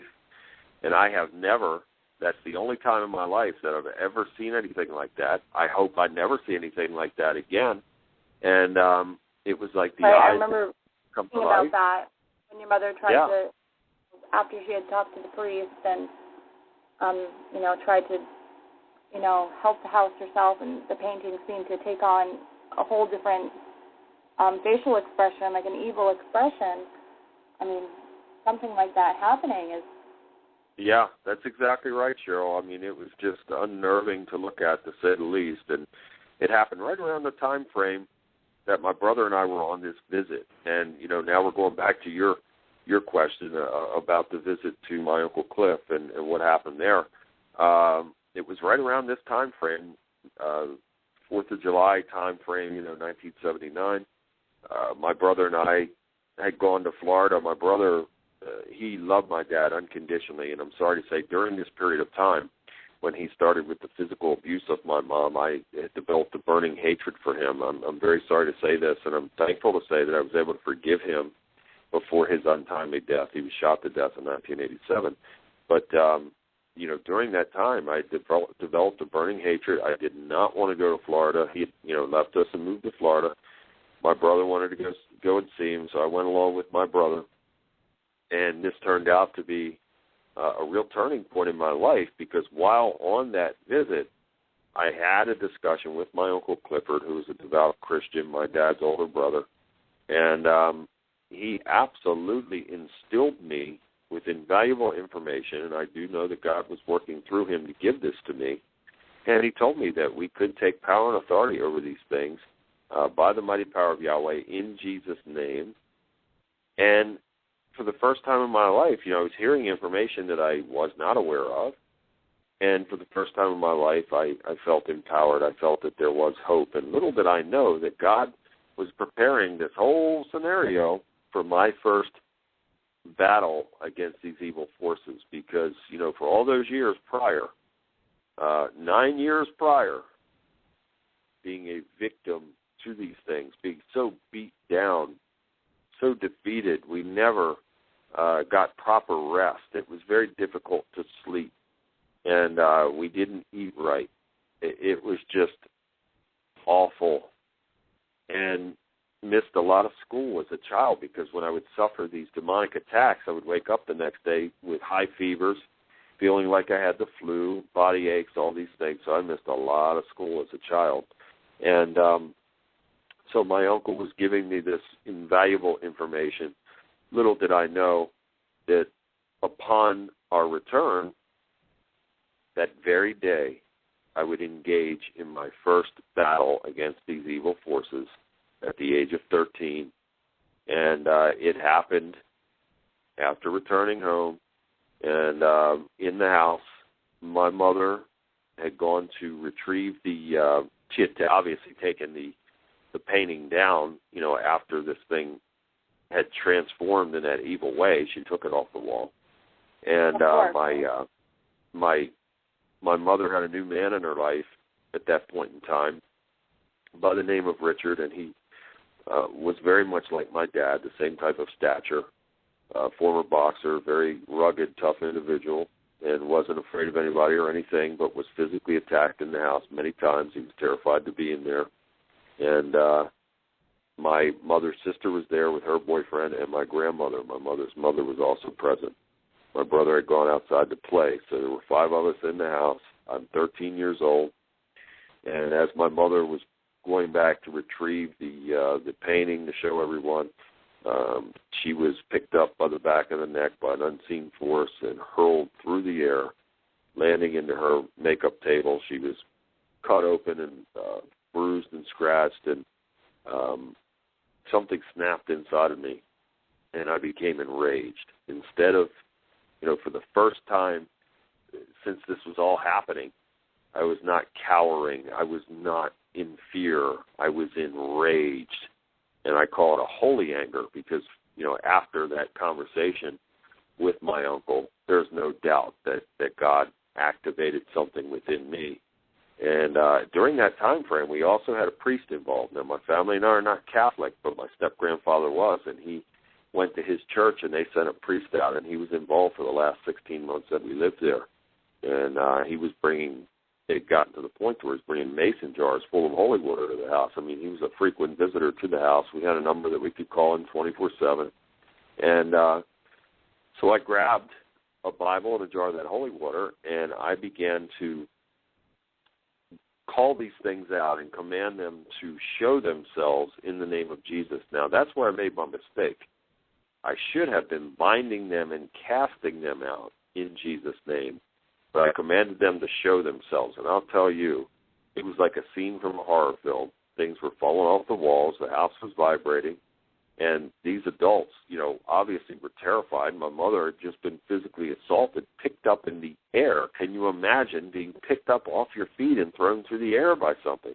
So obviously she's traumatized and in this terrible state of fear. Everybody else is fearful, but now they're almost panic-stricken because, here I am enraged and going through the house in this warrior mode, and it was like a scene from a horror film. The house was vibrated, things were falling off the walls, and then at one point, several feet in front of me, and the adults were behind me. I was in the living room. 5 adults were behind me in the dining room, and several feet in front of me, 4 entities manifested in greenish, yellowish beams of light. One had black hair, black beard, chalky white skin, black eyes, black suit. We call it the Undertaker. That's one of 2 entities that was regularly attacking my mother. A second entity was a male that had red hair, long scar down the side of his face. Again, this chalky white skin and black eyes. The third entity had the look of a female, a long dark hair, sharp facial features, long black gown, very sinister-looking thing. And then the fourth was what I call the Dark Force entity, which was a hooded black form that had glowing red eyes. We saw them clearly for several seconds, and then they just began to dissipate. They just didn't suddenly vanish. They began to dissipate. And as they were dissipating, all of the chaotic activity that was taking place had stopped. And then we left and went to Richard's house, my mother's boyfriend. We went to his house for the night. So that was the first battle. And so I really believe that God appointed that and allowed that to happen, particularly in that battle there, just to see if I could be the man that he has shaped today in helping other people.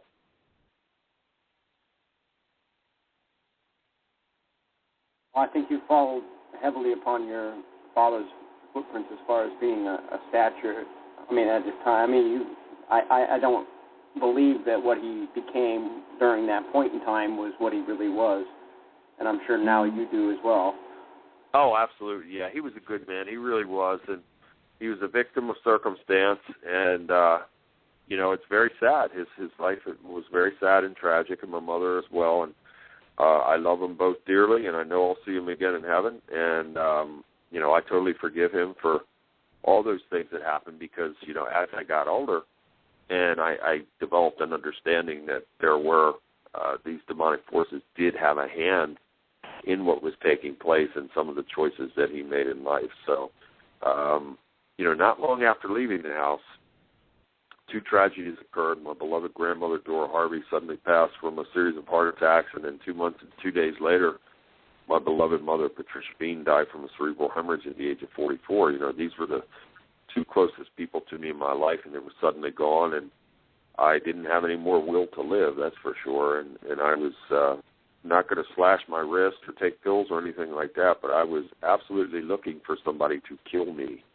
and I was seeking death, that's for sure, for quite a long time, and I was a dark and empty person, and outwardly cordial, but nobody ever knew the pain and the suffering that I was going through on the inside. And God, again, worked this miracle to take me from that place of seeking death, enjoying and celebrating life each and every day and thanking Him and praising Him for my life every morning when I wake up. How amazing is that? I mean, it's baffling to hear the amount that you went through and the amount of tragedy that you had to endure, and especially at the end, in like 70 and 71, between your grandmother and your mother and Colleen and everything. Just so much. It's such a short period of time, and you were only like 15, was it? Like 15 years old?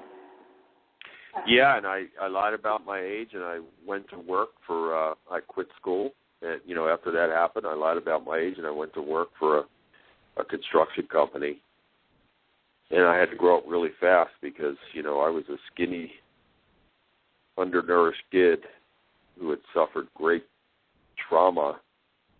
And I suddenly was in a man's world, and I had to grow up and be a man very, very quickly. And I recall moving in with my step-grandfather, and I was paying him $40 a week, room and board to live there, and I became a man very, very quickly. And along the way, I made many, many mistakes, and I wrote about it in my second book called Delivered.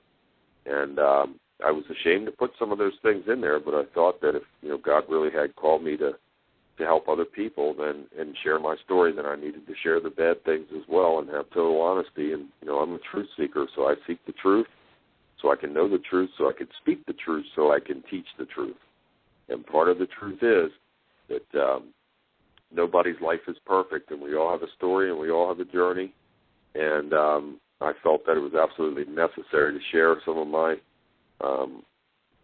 terrible things in hopes of helping other people. And that's exactly what has happened, because many people have read the book and they've thanked me for sharing those things, and it made a difference in their life because they felt like they were beyond redemption. And after reading that, it allowed them to forgive themselves and then to draw closer to God, and the transformation begins, once we make the conscious decision to turn back to God. Right. I feel like so many people, and so many people that we help investigate their homes, they just feel so alone and abandoned. What is it that you do when you go to someone's home? I know that you say deliverance and everything. What is it exactly that you do when you go to someone's home after knowing everything they've gone through? Yeah, and again, my heart breaks for these people because I'm in the fight with them, because I've been there. I understand this. And to say that my life is busy is a tremendous understatement. I mean, I have no free time anymore, and I get contacted from people from all over the world, and I travel all over the country every weekend performing these deliverances and sometimes exorcisms or blessings or whatever it is for these people, baptisms as well. And, I get contacted through my website, billbean.net, and I always have a ton of emails to answer. I'm up till 4 or 5 a.m. every morning answering emails from people, and my, the cell phone always goes crazy, and the text messages and all that stuff, and it's a tremendous undertaking. But again, I thank God and praise God for having me to be in this position, working through me to help others out of this stuff. It's, my lecture series now is called Breaking the Chains, and that's exactly what it is. We have to break the chains that bind us. And these people are in such great pain. And, some of these cases, it stems back to sexual abuse, child molestation, these kinds of things, rapes, you name it, just horrific things. And it is just absolutely gut-wrenching to hear some of these stories. But it is so wonderful to see the transformation take place and where people can release all of these things. And it's easier said than done. Sometimes it's an instantaneous thing for these people, and other times it's a lengthy process. Mm-hmm. And to see that transformation take place and to see a person who had no life left in their eyes to suddenly see this transformation, and they're reconnecting with God, and they're allowing God to work. And God's Holy Spirit comes in and begins to work through this person, purging all the garbage out. It's just absolutely astounding to see the transformation. So what I do when I arrive at a residence, I pray outside first, and I ask God, Yahweh, to bring his giant warrior angels to come and carry off any demonic entities that are present. And then I go inside and I say the Lord's Prayer, and I say Psalm 23 and Psalm 91 and a house blessing prayer. I anoint the heads of the victim and family members with a mixture of holy oil, holy water, and holy salt. And then I sit down and have to become a counselor.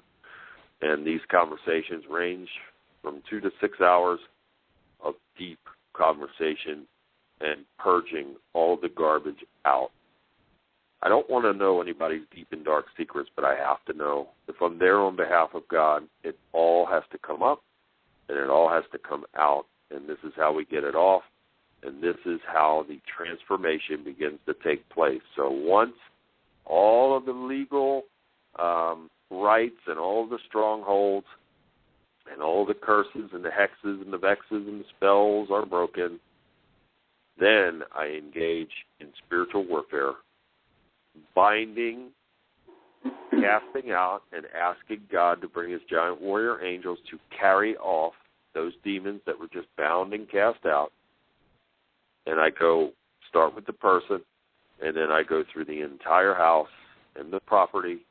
I leave no stone unturned until that person, that home, and that property is blessed, sealed, sanctified, purified, cleansed, and made holy by the mighty power of Yahweh in Jesus' name. Now, do you believe that it's possible that a house can remain,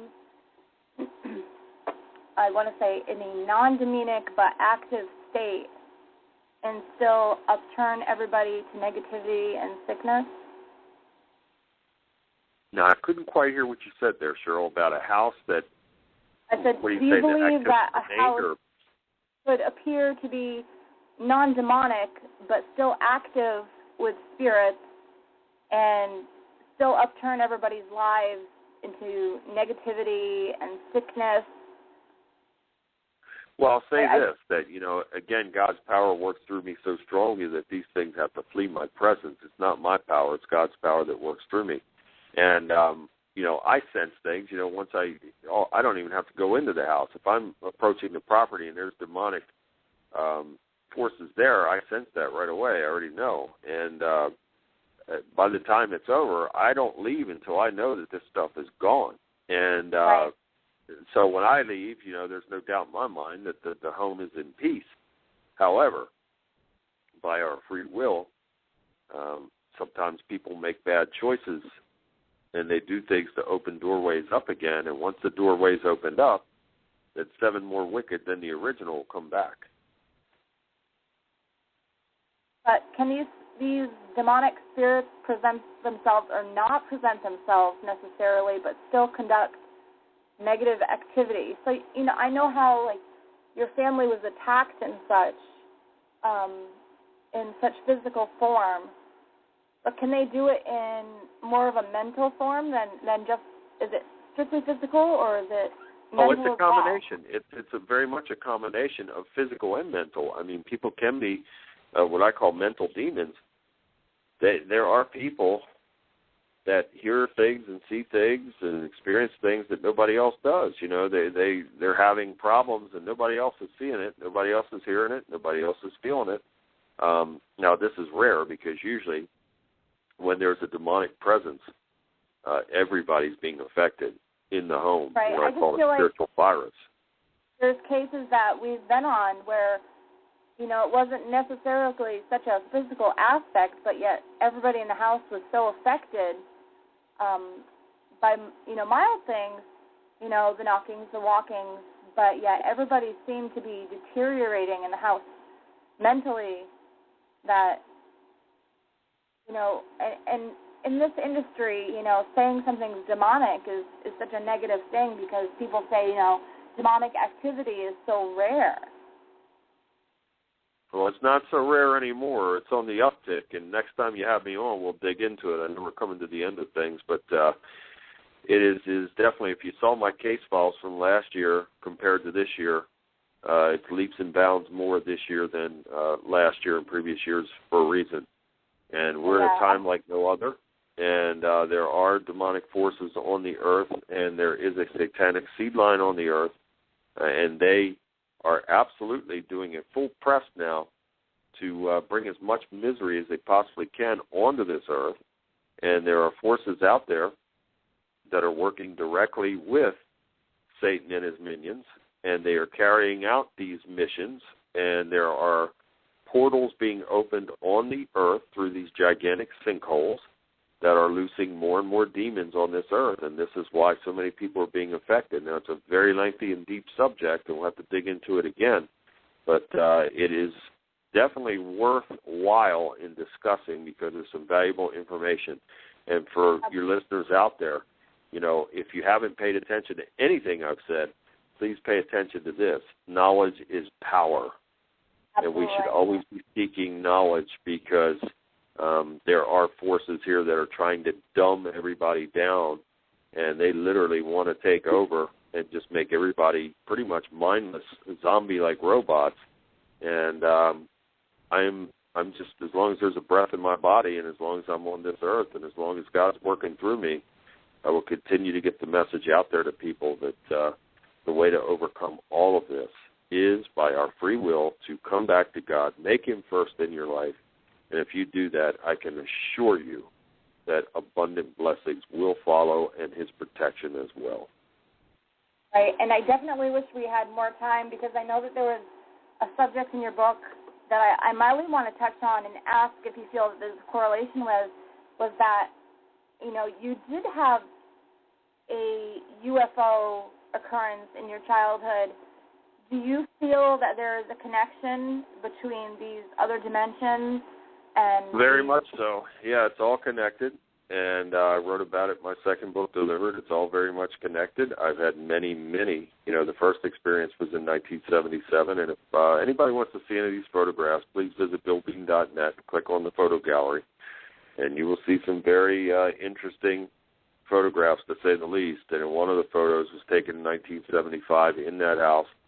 My mother is on the telephone, and behind her is a very large rectangular mirror.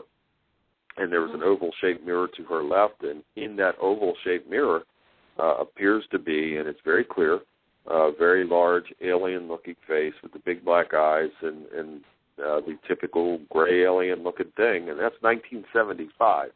So it's very much connected with all of this. It's a spiritual thing. We will dig into this the next time you have me back because, again, it's a very lengthy discussion, and it requires a little bit of time to really dig into it, but it very much is connected. It very much has been a part of my life, and very much forces of good operate, forces of evil also operate some of those craft, and now our governments have this technology, so they operate some of those craft, and it is possible that Yahweh, when he created everything, there probably is other life out there in different parts of the universe. So they operate some of those craft as well. But it's something worth digging into, and I very much look forward to coming back. And I can't thank you guys enough for having me on. And I know, and I'm glad that we actually have a mutual thought on this because you know, everyone says, "Oh, you're crazy, aliens, UFOs." Yeah. I've personally had a few UFO occurrences, and you know, I have questioned my faith. You know, when it comes to aliens and God and other dimensions, I've always felt that they were somehow connected. And, you know, I've always believed in God and Satan, but yet, you know, I just felt that there was this connection, and there's so many people that just say, no. And so... Yeah, well, people like to think that there's no connection, but it's all very much connected. And furthermore, I could show you 70 scriptures in the Bible that says it's connected. So... we could dig into it again. We'll have to set a date for another time to come back, but I very much look forward to it, and I want to thank both of you for having me on. I really appreciate it. Yes. I thank you for taking time out of your schedule. I realize that you're a really busy man. Yes, and I will definitely have to hound you to clear your schedule for us again because I can't wait to talk to you again. Yeah, we've got a lot more ground to cover, that's for sure. Absolutely. Everybody go to www.billbean.net. You have to start with his book, Dark Forces. He does have another one after that, but you have to read that one first. It's such a great book. And thank you again so much for coming on. No, it's been my pleasure, and I thank you guys so much. And we'll have to just send me over some dates, and we'll set another date to come back for part 2. All right. Thank you. Have a great night. God bless. God bless you guys, too. Thank you. Bye-bye. All right. Bye-bye.